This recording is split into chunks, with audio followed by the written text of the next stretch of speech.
Perkenalkan, nama saya Anastasia IE dengan NIM 23225-119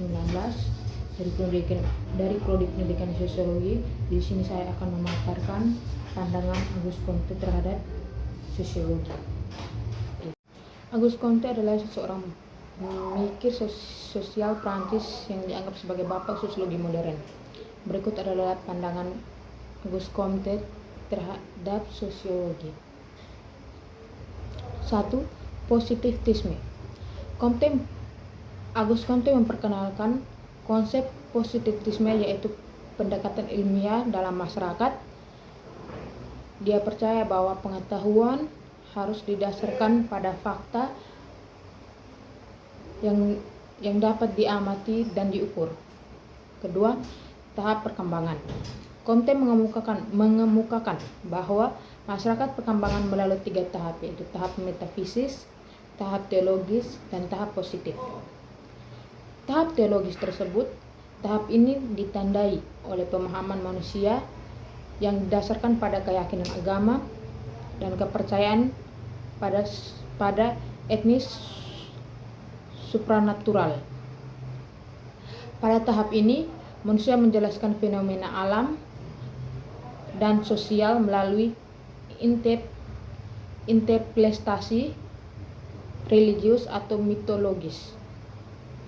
Penjelasan tentang alam semesta dan kehidupan masyarakat seringkali dihubungkan dengan kekuatan ilahi atau dewa atau Tuhan. Tahap metafisis. Tahap ini merupakan transisi dari tahap teologis, yaitu menuju tahap positif. Tahap ini manusia mulai meninggalkan penjelasan berbasis agama dan mulai mencari penjelasan rasional yang lebih abstrak. Konsep-konsep ini metafisik digunakan untuk menjelaskan fenomena alam dan sosial, tetapi masih bersifat sosial dan didasarkan pada pengamatan empiris. Tahap positif. Tahap positif adalah tahap yang dianggap paling matang dan dalam evaluasi pemikiran manusia. Pada tahap ini, pengetahuan didasarkan pada pengalaman, eksperimen, analisis, dan ilmiah. Manusia mencari penjelasan yang konkret, dapat diuji dan dapat diamati secara empiris. Pendekatan positif ini menekankan pada fakta dan hukum-hukum alam yang dapat dipahami secara metode ilmiah.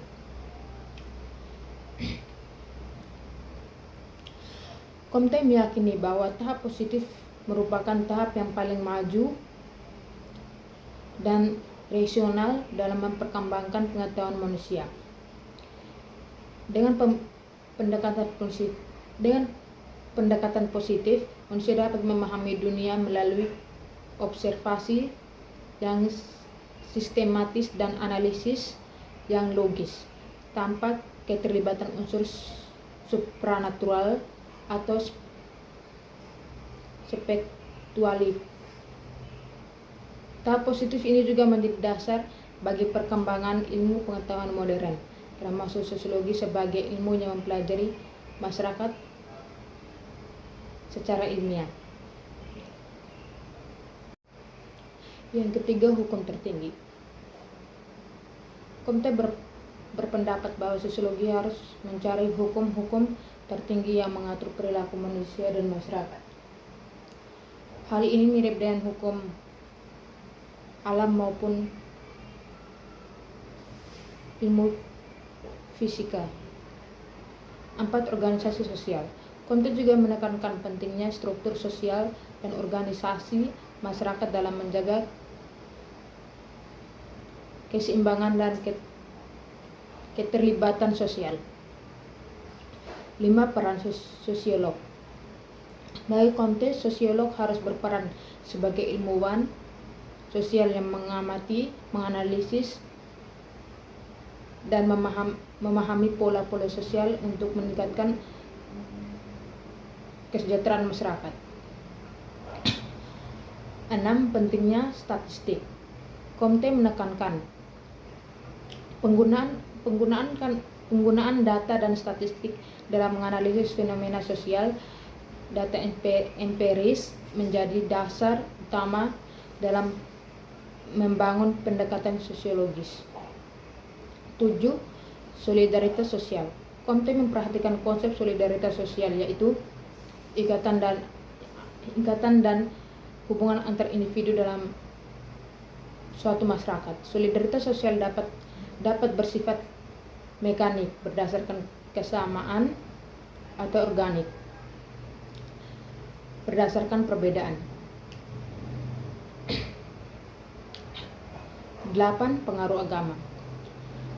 Meskipun berfokus pada positivisme dan mengalami pengetahuan, Comte juga mengakui peran agama dalam mengetahui nilai-nilai dan norma-norma sosial dalam masyarakat.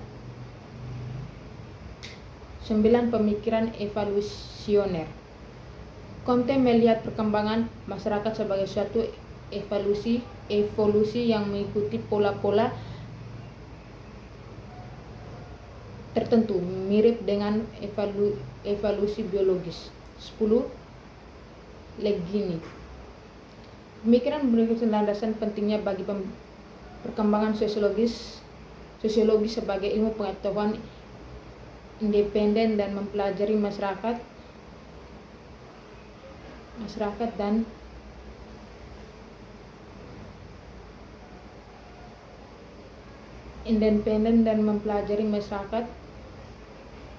dan interaksi antara masyarakat di sekitarnya.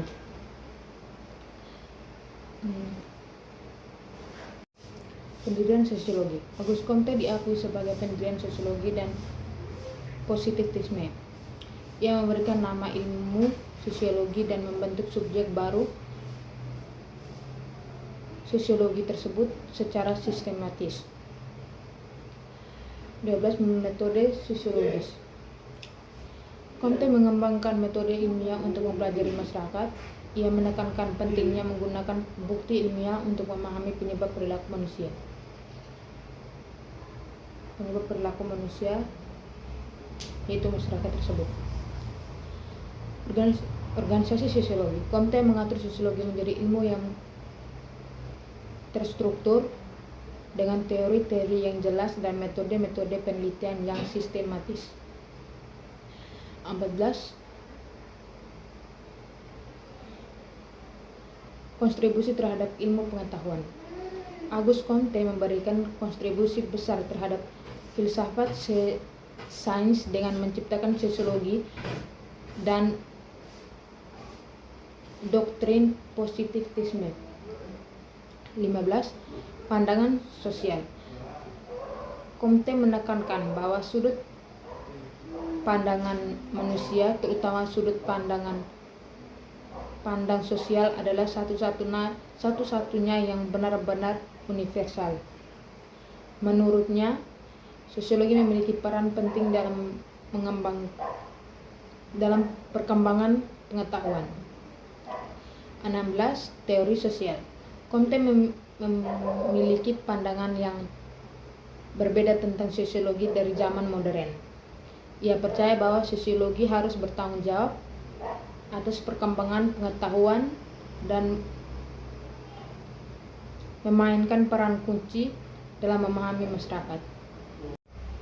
Pemikiran Comte memberikan landasan penting bagi perkembangan sosiologi sebagai ilmu pengetahuan yang mempelajari suatu masyarakat dan interaksi sosial.